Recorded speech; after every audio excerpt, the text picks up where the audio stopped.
हाय, hello, good morning. नमस्ते सगळ्यांना. जय भीम. मी सीमा. स्वागत आहे आपल्या सगळ्यांचं किचन सवंगडी आणि मी या चॅनलमध्ये. कसे आहात सगळे? आशा करते की तुम्ही मस्त, स्वस्त आणि आनंदी असाल. तर आजचा व्हिडिओ हा मी तुमच्याशी रविवारचा शेअर करते आणि शनिवारी रात्री माझे मिस्टर जे गावी गेले होते, तर ते रात्री घरी आले. तर त्याच्यामुळे मस्तपैकी ना रात्रीचा खूप छान असा पाऊस वगैरे पडत होता आणि आम्ही वाट बघत होतो त्यांची की कधी येतील म्हणून. मध्यंतरी लाईट देखील गेली आणि मग ज्यावेळेस लाईट आली त्याच्यानंतर 10 ते 15 मिनिटांनी माझे मिस्टर घरी आले. तर खूप छान वाटतं.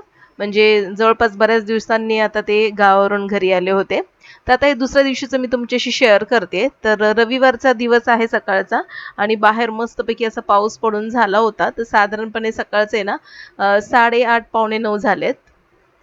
किचनमध्ये आली. रात्री मी जे इडलीचं बॅटर तयार करून ठेवलेलं ना, तर ते आता बघा मी तुम्हाला दाखवते. पूर्णपणे ना ओव्हरफ्लो झालंय आणि टोप थोडासा मोठा घ्यायला हवा होता. पण मला असं वाटलं की म्हणजे पावसामध्ये माहिती नाही इडलीचं पीठ इतकं फर्मंट होईल की नाही. पण खूप छान फर्मंट झालेलं पीठ आणि पूर्णपणे ना असं टोपातून असं खाली सगळं चाललेलं पीठ. आणि तुम्ही इडली बॅटर मी जे बनवलंय तर ते देखील दाखवलं होतं. रेशनचे तांदूळ आणि घरचे अख्खे उडीद आणि सोबतच 1 चमचाभर मेथीदाणे. छान स्वच्छ 2 ते 3 वेळा धुवून ते भिजत घालून छान बारीक वाटलं होतं रात्री आणि हे जसं ठेवून दिलं होतं. तर सकाळी इतकं छान असं हे पीठ फर्मंट झालंय ना आणि याच्या इडल्या जर बनवल्या ना, इतक्या कापसासारख्या मऊ लुसलुशीत होतील ना, खूप जबरदस्त इडल्या होतील याच्या. पण ना घरामध्ये इडल्या कोणी जास्त खात नाही म्हणून मग हे जे जे पण काही मी बॅटर तयार केलेलं आहे ना, तर या बॅटरचं सगळं मी डोसे वगैरेच बनवणार आहे. कारण की सगळेजण डोसेच खातात घरामध्ये. तर जे पण पीठ ओव्हरफ्लो झालं होतं ना, तर ते मी एका बाउलमध्ये काढून घेते आणि एक्स्ट्राचं पीठ व्यवस्थित या टोपामध्ये अ, काढून घेतेय. तर ते इतकं पीठ खाली गेलं होतं. बरं झालं मी ताट ठेवलं खाली, नाहीतर पूर्ण असं ना गॅसवर झालं असतं ते पीठ. आणि मला असं वाटलं नव्हतं की एवढं फर्मंट होईल म्हणून, पण ते झालं आणि जाम भारी वाटतंय मला आता. तर आता हे एक्स्ट्राचं पीठ पुन्हा मी सगळं ते बाउलमध्ये काढून घेतलं आणि या पिठाचे आता मी ना डोसे बनवून घेते आणि हे ताट जे आहे ते आता धुवायला ठेवून देतेय.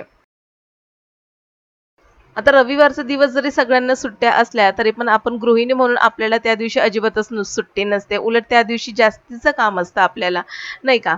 तर आता इथे सकाळी नाश्त्याला डोसे बनणार आहे, तर त्याच्या 1-2 दिवसा अगोदरच घरात मुलांचं चालू असतं, की मम्मी संडेला नाश्त्याला काय बनवणार आहे? तर म्हटलं की चला डोसे पण आता बरेच दिवस झालं बनवले नव्हते आणि हे देखील खूप दिवसाने गावावरून आले होते. त्याच्यामुळे म्हटलं की चला त्यांच्यासाठी देखील छान असा नाश्ता आपण करूया. म्हणून मग हे डोस्याचं बॅटर मी तयार करून ठेवलेलं. आणि मेन कारण म्हणजे ना काल मी म्हणजे मार्केटमधून येताना ना मला नारळ घ्यायचा होता खोबऱ्याच्या चटणीसाठी आणि नेमका मी नारळच विसरले. आणि आता आयत्या वेळेला सकाळी कोण दुकानामध्ये जाणार आणि नारळ आणणार. मुलांना मी म्हटलं पण मुलं कंटाळा करतात मला माहिती होतं. म्हणून मग म्हटलं की चला घरात जे साहित्य आहे त्यापासून मस्तपैकी आपण अशी चटणी बनवूया.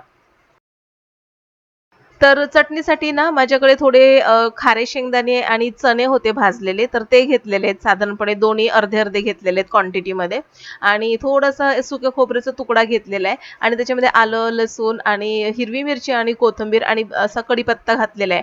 तर गावावरून हे जेव्हा आले ना, तर यांनी भाज्या वगैरे आणल्या होत्या आणि त्याच्यामध्ये आईंनी ना भरपूर असा कढीपत्ता दिलेला.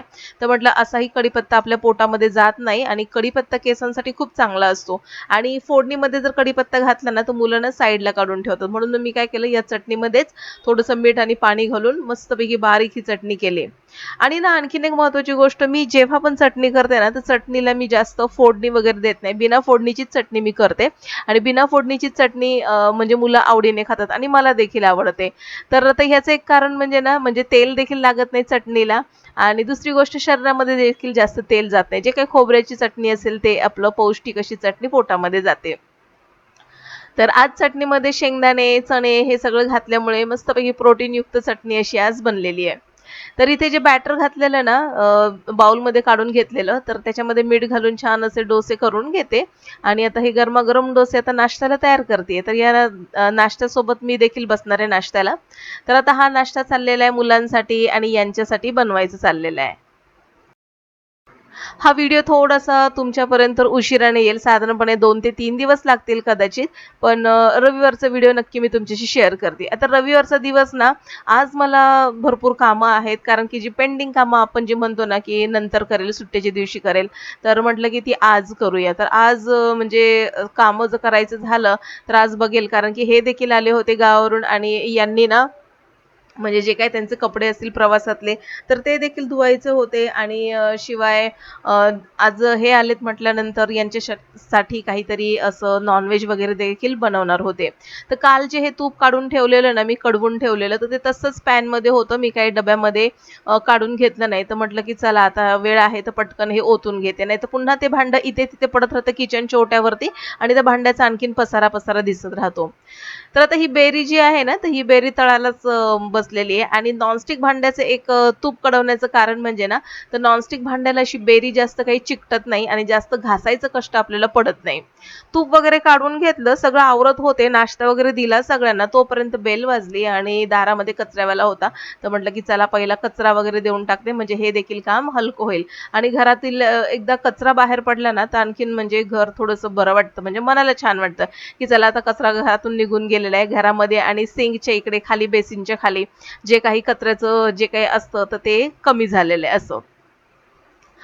तर सकाळीच माझं झाडलोट वगैरे झाली होती पण हा जो बेडरूम आहे तो झाडायचा बाकी होता तर तो आता मी झाडून वगैरे घेतलाय आणि स्वच्छ असं घर झालेलं आहे. जोपर्यंत घराला झाडू आणि लादी वगैरे स्वच्छ पुसून घेत नाही ना तोपर्यंत घर काही स्वच्छ वगैरे वाटत नाही.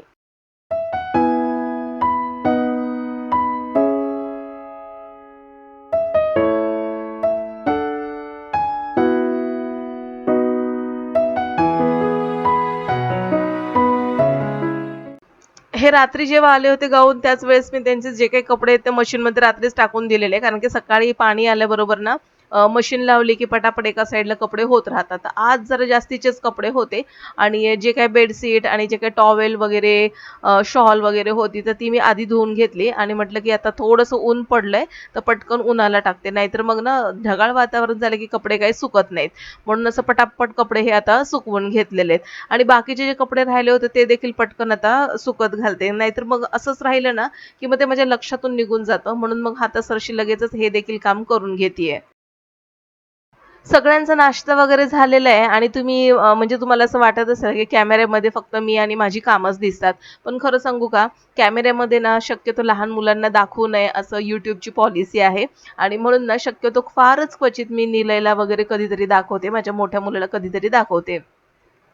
आणि दुसरी महत्त्वाची गोष्ट ना म्हणजे निलय तरी एक वेळेस कॅमेऱ्यामध्ये येतो पण माझा मोठा मुलगा म्हणजे कॅमेऱ्यामध्ये यायला मागत नाही आणि हे जे आलेले आहेत ना तर हे म्हणतात तू तुझं काम चालू ठेवत जा.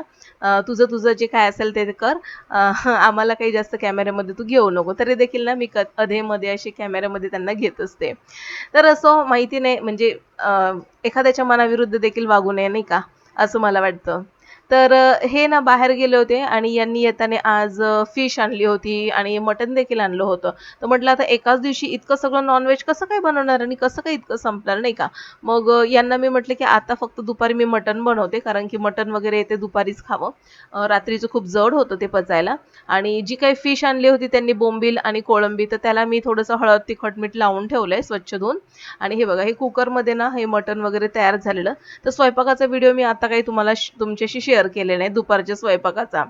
सगळा स्वयंपाक झाला होता माझा म्हणजे भाकरी आणि आमटी वगैरे सगळं झालं होतं आणि ही जी काही फिश मॅरिनेट करून ठेवलेली तर ती आता ही फ्रीझरमध्ये ठेवून देतेय.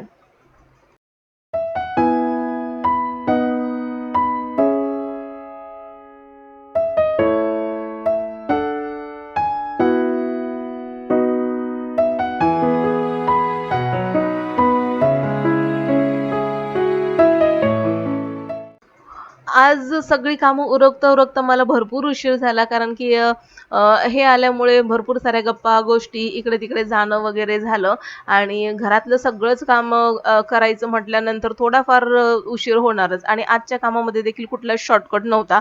अगदी झाडू मारण्यापासून लादीपर्यंत आणि भांड्यापासून कपड्यांपर्यंत आणि स्वयंपाकापासून नाश्त्यापर्यंत सगळी कामं उरकली होती. फक्त फरक इतकाच होता की आज ना कामामध्ये थोडासा गॅप घेत कामं केलेली आहेत आणि खूप साऱ्या गप्पा, गोष्टी, फोन वगैरे सगळे चालू होते.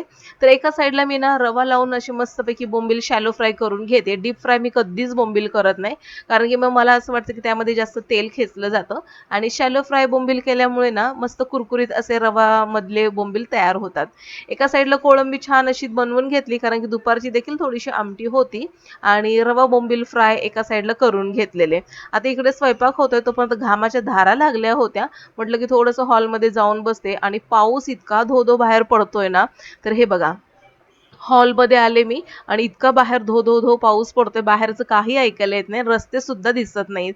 इतका पाऊस पडतोय. पण इतका छान गार वारा सुटला होता म्हणून मग मी या खिडकीमध्ये बसले जरा वेळ आणि मस्तपैकी खूप छान वाटत होतं. शांत असं एकदम. एकटीच बसले होते आणि हे गेले होते बाहेर यांच्या बहिणीकडे गेले होते. म्हणून म्हटलं की चला थोडंसं निवांत असं बसूया. तर इथे बसले आणि मग आता मी माझं काम वगैरे करून घेतेय. तर असं होतं आजचं माझं सकाळपासून ते रात्रीपर्यंतचं रुटीन. तर आजचा व्लॉग तुम्हाला कसा वाटला मला कमेंटमध्ये नक्की कळवा. माझ्या चॅनेलवर जर तुम्ही पहिल्यांदाच आले असाल तर नक्कीच सबस्क्राईब करून बेल आयकॉन प्रेस करा. चला तर मग भेटू पुन्हा नवीन अशाच एका व्हिडिओसहित. तोपर्यंत बाय.